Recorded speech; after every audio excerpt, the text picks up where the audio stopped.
Capítulo 6. Uma mulher? Primeiro de tudo, Hércule Poirot. Poirot gostaria de dar uma palavrinha ou duas com o jovem Monsieur McQueen. Pode ser que nos ofereça informações valiosas. Certamente, Monsieur disse Book. Voltou-se para o chefe de trem. Vá chamar o Sr. McQueen. O chefe de trem deixou o vagão. O condutor retornou com um maço de passaportes e passagens. Monsieur Book recebeu-os. Obrigado, Michel. Seria melhor agora, penso eu, se retornasse a seu posto. Tomaremos seu testemunho formalmente mais tarde. Muito bem, monsieur. Michel, por sua vez, deixou o vagão. Depois de falarmos com o jovem McQueen, disse Poirot, talvez monsieur le docteur pudesse me acompanhar até a cabine do homem morto. Certamente, depois de terminarmos aqui. Mas naquele instante, o chefe de trem retornava com Hector McQueen. Monsieur Book levantou-se. Estamos um pouco apertados aqui, disse em tom agradável. Tome o meu assento, Sr. McQueen. Monsieur Poirot vai sentar-se de frente para o senhor. Assim. Virou-se para o chefe de trem. Retire todo mundo do vagão-restaurante, pediu, e deixe o espaço livre para Monsieur Poirot. Vai conduzir suas entrevistas lá, mon cher? Seria muitíssimo conveniente. Sim, concordou Poirot. McQueen ficou olhando de um lado para o outro, sem conseguir acompanhar direito a rápida conversa em francês. Qu'est-ce qu'il y a? Começou com um tremendo esforço. Pourquoi? Com um gesto vigoroso, Poirot o dirigiu para o assento do canto. Sentou-se e recomeçou. Pourquoi? Então, se apercebendo e voltando à própria língua. O que se passa com o trem? Aconteceu alguma coisa? Olhava para os presentes. Poirot assentiu. Exato. Aconteceu alguma coisa. Prepare-se para um choque.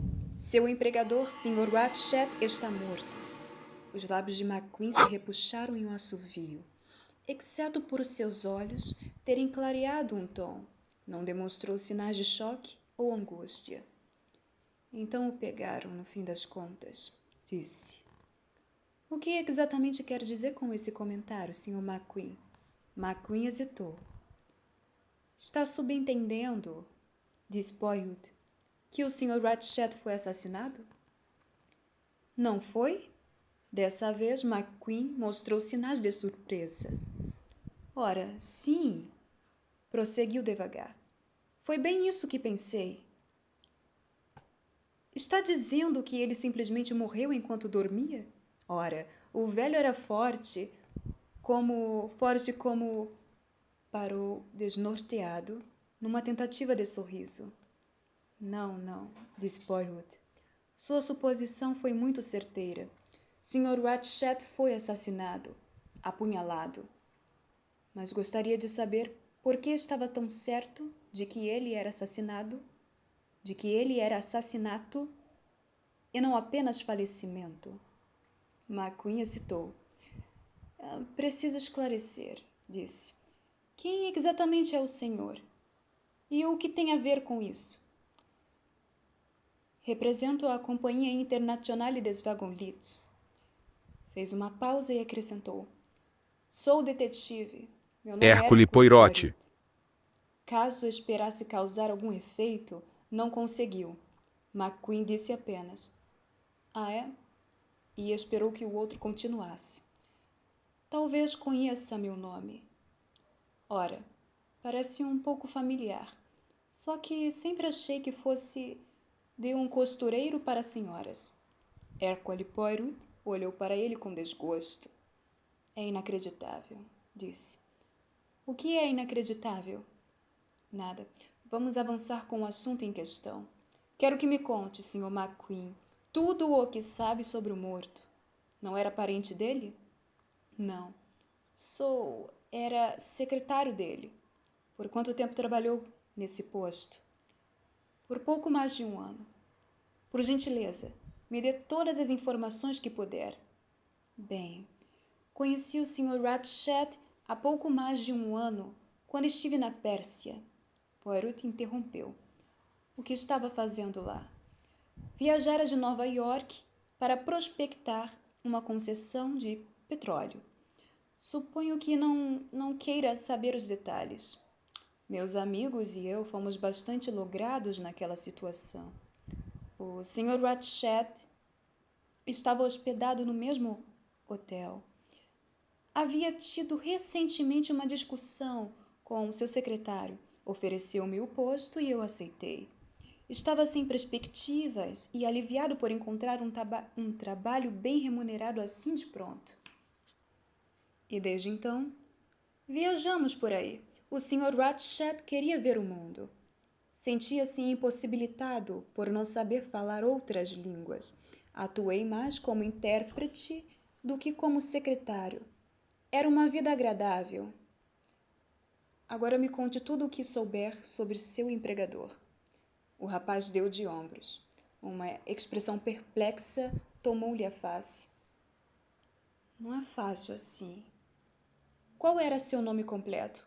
Samuel Edward Ratchet. Era cidadão americano? Sim. De que parte da América ele vinha? Não sei. Bem, conte o que sabe. A bem da verdade, Sr. Poirot, não sei de nada. O Sr. Ratchet nunca falou de si ou de sua vida na América. Por que acha que não o fazia? Não sei. Eu imaginava que talvez se envergonhasse de suas origens. Alguns homens são assim. Essa lhe parece uma explicação satisfatória? Francamente, não. Tem parentes? Nunca mencionou ninguém. Poirot forçou o assunto.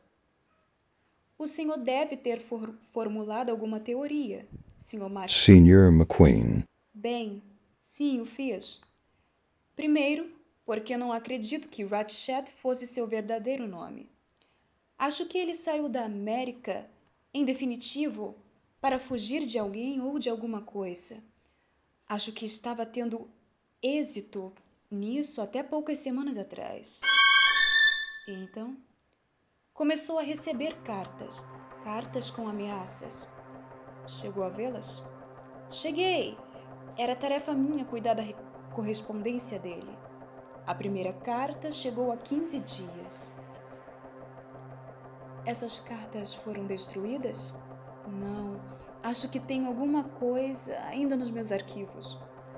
Sei que uma delas Ratchet rasgou durante um acesso de raiva.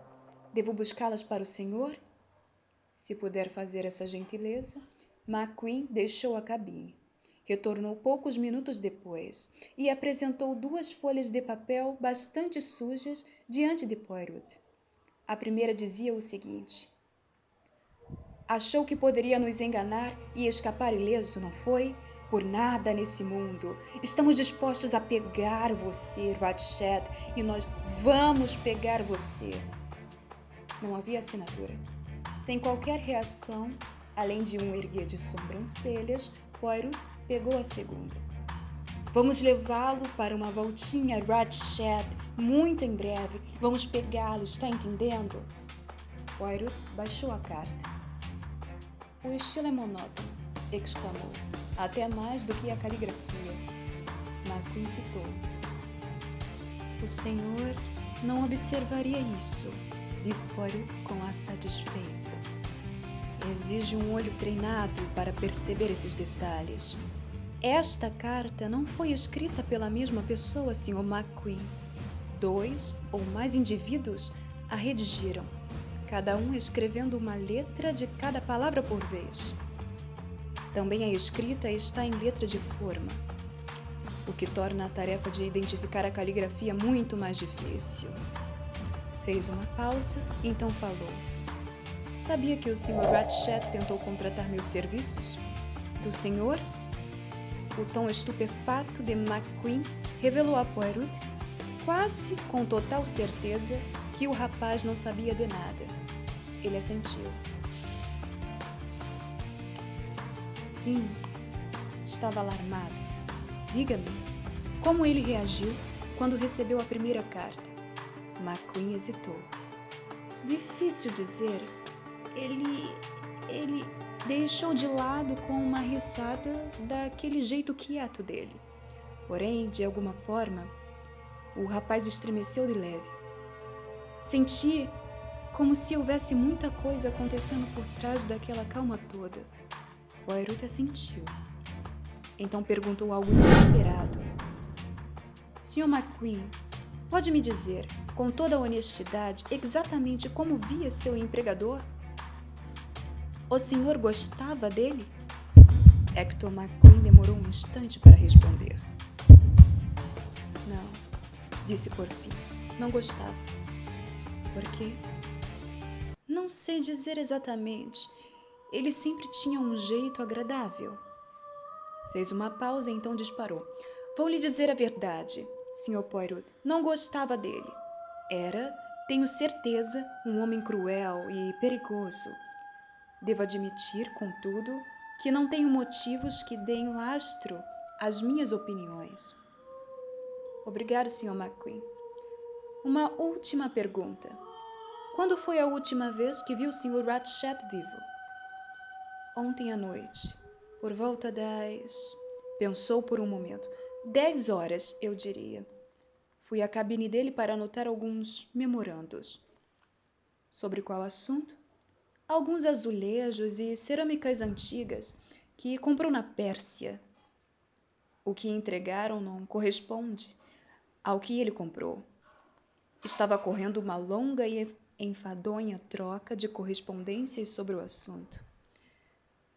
E essa foi a última vez que o Sr. Ratchet foi visto vivo? Suponho que sim. Sabe quando foi que o Sr. Ratchet recebeu a última carta ameaçando? Na manhã do dia em que partimos de Constantinopla. Há mais uma pergunta que preciso fazer, Sr. McQueen.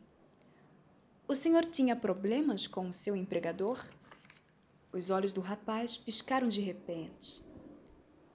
Esse é um momento em que, supostamente, devo sentir arrepios na espinha. Usando a frase dos best-sellers, o senhor não tem nenhuma prova contra mim. Ratchet and you nos dávamos muito bem. Muito bem. Nos dávamos muito bem. Talvez, Sr. McQueen, pudesse me fornecer seu nome completo e endereço na América. McQueen informou seu nome. Hector Willard McQueen. E o endereço em Nova York. Poirot recostou-se nas almofadas. Isso é tudo por enquanto, Sr. McQueen, disse. Ficaria agradecido se guardasse a notícia da morte do Sr. Ratchet por um tempo. O criado dele, Masterman, vai precisar saber. É provável que já saiba, Poirot respondeu, seco. Se for assim, tente fazê-lo segurar a língua. Não será difícil. É britânico e faz o que chama de guardar tudo para si. Tem uma péssima opinião dos americanos e não tem opinião alguma sobre qualquer outra nacionalidade. Obrigado, Sr. McQueen. O americano deixou o vagão. E então, perguntou Monsieur Buck, acredita no que diz esse rapaz? Parece honesto e direto. Não fingiu nenhum afeto pelo empregador, como provavelmente teria feito caso estivesse envolvido de alguma forma. É verdade que o Sr. Ratchet não lhe contou que tentara contratar meus serviços e fracassara. Mas não acho que seja uma circunstância que provoque suspeitas. Imagino que o Sr. Ratchet fosse um cavalheiro que resguardava suas intenções sempre que possível. Então você declara ao menos uma pessoa inocente do crime, disse Monsieur Buck com ar jovial. Poirot lançou-lhe um olhar reprovador. Eu suspeito de todo mundo até o último minuto, disse. Mesmo assim, devo admitir que não enxergo o sóbrio e ajuizado McQueen perdendo a cabeça e esfaqueando a vítima 12 ou 14 vezes. Não está absolutamente de acordo com o perfil psicológico dele. Não, concordou o Sr. Buck pensativo. É a atitude de um homem levado às raias da loucura, com um ódio frenético. Sugere mais um temperamento latino, ou sugere como insiste nosso amigo chefe de trem? Uma mulher? Capítulo 7. O corpo. Seguido pelo Dr. Constantine, Poirot fez o trajeto até o vagão seguinte, e a cabine ocupada pelo assassinato. O condutor veio e abriu a porta para eles com a chave. Os dois entraram. Poirot voltou-se com ar interrogativo para o seu acompanhante. O quanto esta cabine foi remexida.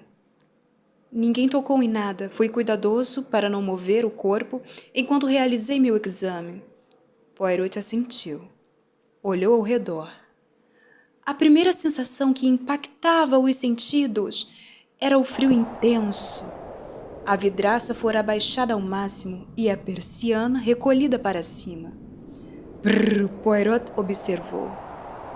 O outro sorriu de modo apreciativo. Não gostei da ideia de fechar, disse.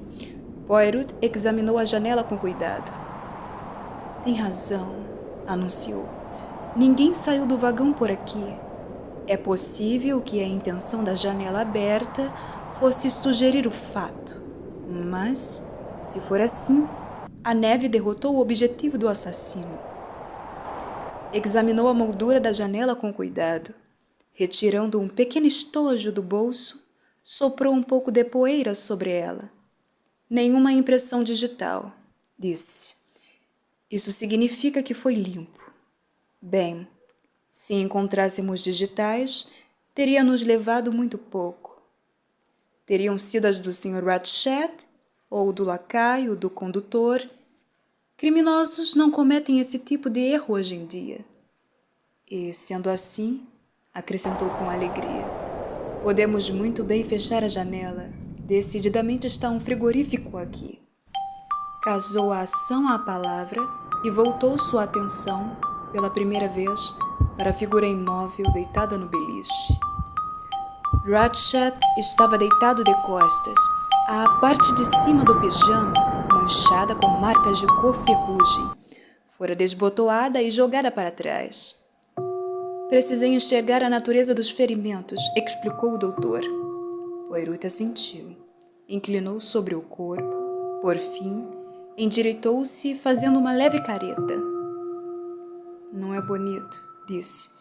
Alguém deve ter ficado aqui o apunhalando sem parar. São quantos ferimentos exatamente? Contei 12. 1 ou 2 são tão leves que podem ser considerados arranhões. Por outro lado, pelo menos 3 foram capazes de causar a morte. Algo no tom de voz do médico chamou a atenção de Poirot. Dirigiu-lhe um olhar penetrante.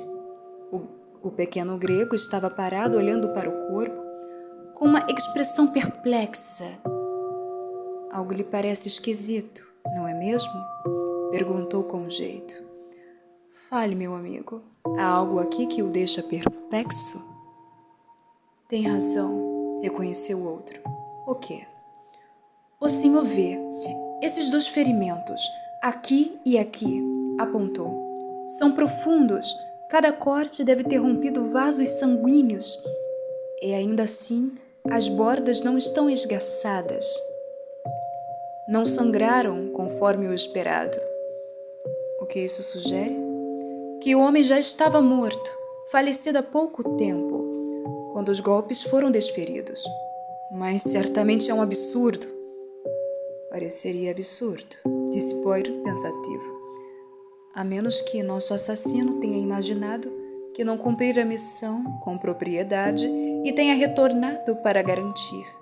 Mas isso é claramente absurdo. Algo mais? Bem, só mais uma coisa. O que é?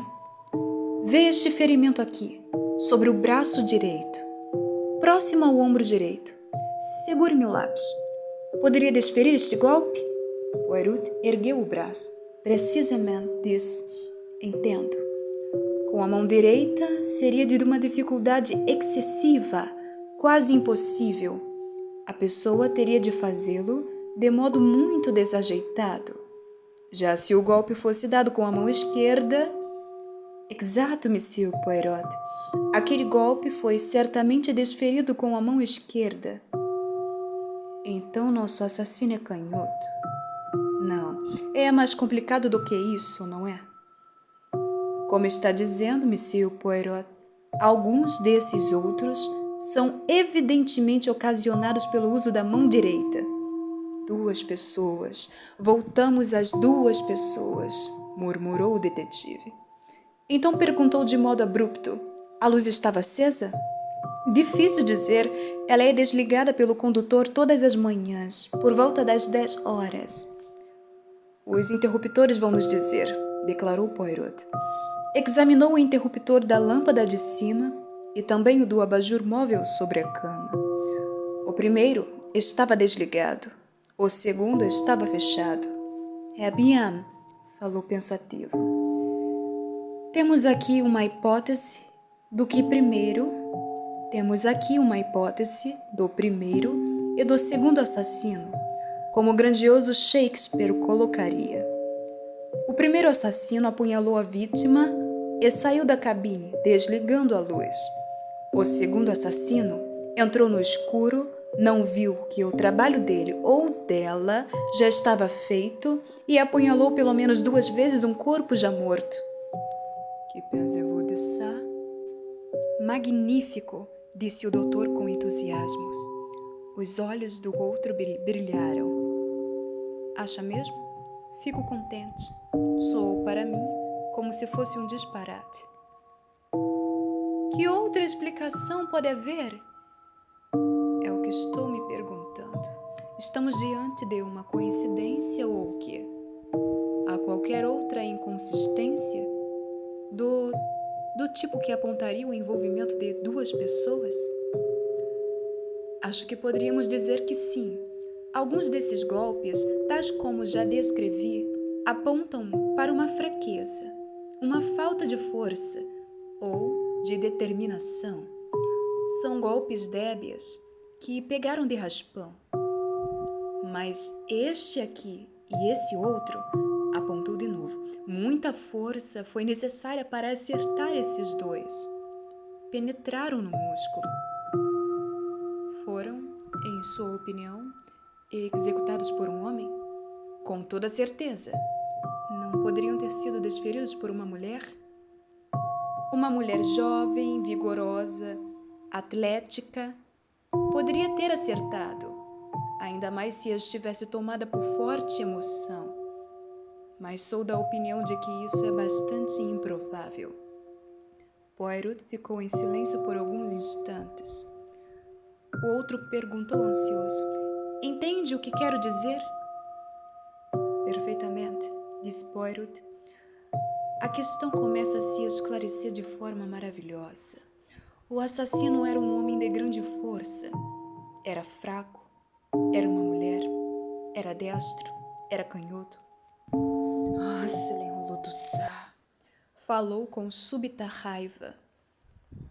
E a vítima? O que faz durante tudo isso? Grita? Ele se debate? Ele se defende? Enfiou a mão embaixo do travesseiro e puxou a pistola automática que Ratchet lhe mostrara no dia anterior. Carregada, está vendo? Assinalou. Olharam ao redor. A roupa de uso diurno de Ratchet estava pendurada nos ganchos da parede. Na pequena mesinha, formada pela tampa da pia, estavam vários objetos, dentaduras em um copo de água, outro copo, vazio, uma garrafa de água mineral, uma grande frasqueira e um cinzeiro contendo uma ponta de charuto e alguns fragmentos queimados de papel, também 2 fósforos usados. O doutor apanhou o copo vazio e cheirou. Aqui está a explicação para a inércia da vítima, disse baixinho. Foi drogado? Foi. Poirot assentiu. Apanhou os 2 fósforos e analisou-os com cuidado. Tem uma pista, então? Perguntou ansiosamente o doutorzinho. Veja, esses 2 palitos são de formatos diferentes, afirmou Poirot. Um é mais chato que o outro, vê? É do tipo que oferecem a bordo, disse o médico. Com capa de papel. Poirot estava apalpando os bolsos da roupa de Ratchet. Em seguida, puxou uma caixa de fósforos, Comparou-os com atenção. O mais arredondado é o fósforo riscado pelo Sr. Ratchet, declarou. Vamos ver se ele também tem o do tipo mais achatado. Mas a busca seguinte não revelou nenhum outro fósforo. Os olhos de Poirot ricocheteavam pela cabine. Estavam brilhantes e aguçados como os de um pássaro. Era perceptível que nada escaparia de sua análise. Com uma breve exclamação, inclinou-se e apanhou algo do chão. Era um quadrado pequeno de cambraia muito diáfana. Nosso amigo, o chefe de trem, tinha razão. Havia uma mulher envolvida nisso. E o que é muitíssimo conveniente, ela deixa cair seu lenço, disse Poirot, tal como acontece nos livros e nos filmes.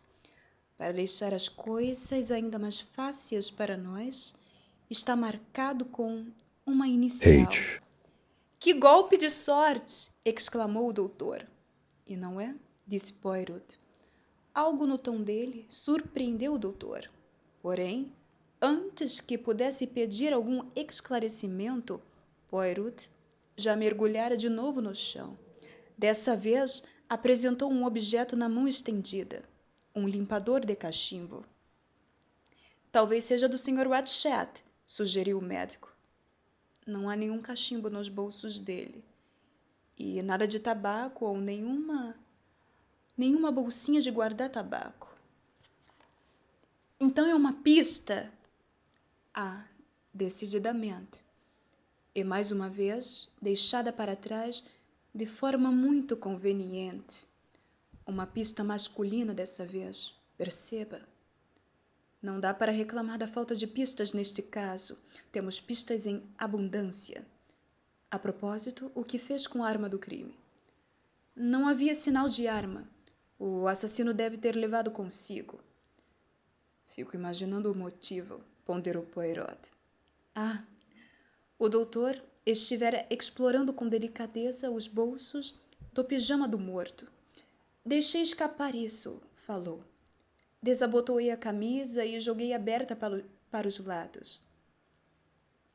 Do bolso do peito, puxou um relógio de ouro. A tampa estava barbaramente amassada e os ponteiros mostravam 1h15.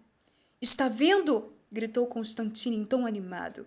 Isso nos dá a hora do crime. Fecha com os meus cálculos. Entre 00:00 e 2h. Foi o que eu disse. E, mais provavelmente, há 1 hora. Embora seja difícil ter precisão nesses casos. Bien, aqui temos a confirmação. 1h15. Esta foi a hora do crime. É possível, sim. É bastante possível. O doutor olhou para ele com curiosidade. Vai me perdoar, Monsieur Poirot, mas não estou compreendendo. Eu mesmo não compreendo, disse Poirot. Não estou entendendo nada e, como pode perceber, isso me preocupa. Suspirou e inclinou-se sobre a mesinha, examinando os fragmentos queimados de papel. Murmurou consigo. O que preciso agora Caixa de chapéu. Ferramenta para investigação. O que preciso agora é de uma caixa de chapéu feminino à moda antiga. O Dr. Constantine não sabia como reagir àquele comentário singular. Em todo caso, Poirot não lhe deu tempo para questionamentos. Abrindo a porta do corredor, chamou o condutor. O homem atendeu correndo. Quantas mulheres temos neste vagão? O condutor contou nos dedos. 1, 2, 3, 6, monsieur. A senhora americana, a sueca, a jovem inglesa, a Condessa Andrienne, a princesa Dragomirov e sua criada. Poirot ponderou. Todas elas têm caixa de guardar chapéus, não? Sim, monsieur. Então, me traga, deixe-me ver. Sim. A da senhora sueca e a da criada são nossa única esperança. Diga-lhes que é algum regulamento da alfândega, qualquer coisa que lhe ocorrer. Não será um problema, monsieur. Nenhuma delas se encontra em sua cabine no momento. Então seja rápido. O condutor partiu. Retornou com as 2 caixas. Poirot abriu a da criada e jogou-a de lado. Depois, abriu a da senhora sueca e exclamou de satisfação. Removendo os chapéus com cuidado, expôs umas armações arredondadas de tela de arame. Ah, aqui está o que precisamos. Há mais ou menos 15 anos, as caixas de chapéus eram feitas dessa forma. A pessoa espetava através do chapéu com um alfinete para prender nessa corcunda de arame. Enquanto falava, removia com habilidade 2 presilhas. Depois, recondicionou a caixa e disse ao condutor para devolver ambas ao lugar de origem.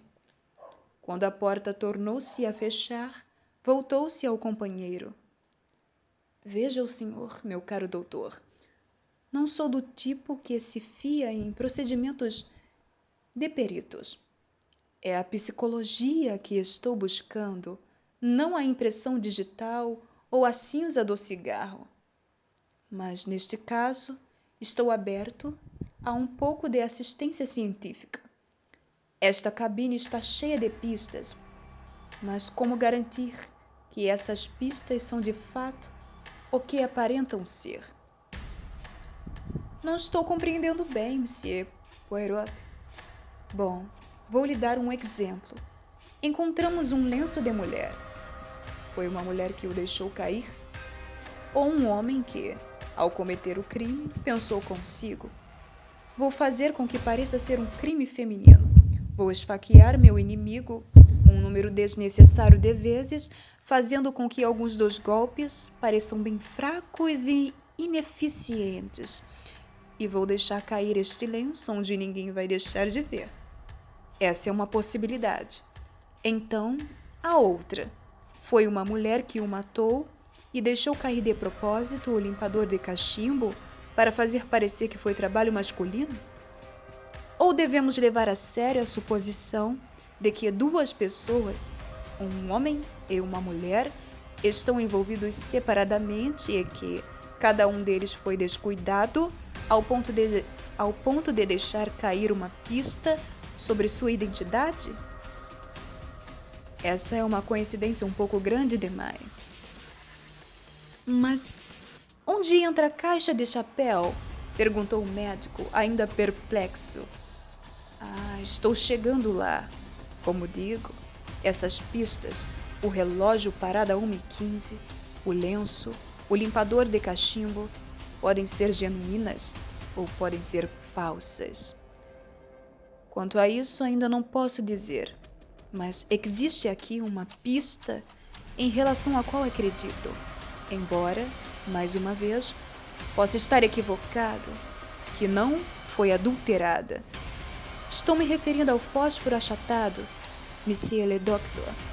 Acredito que esse palito de fósforo foi usado pelo assassino, não por Ratchet.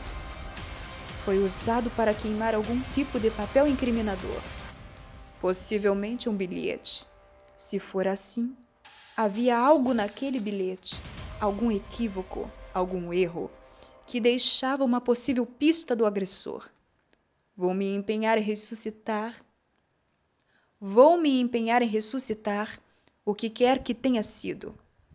Saiu da cabine e retornou, momentos depois, com um pequeno fogareiro a álcool e um par de pinças curvas. Eu as utilizo para os bigodes, disse, referindo-se ao último item.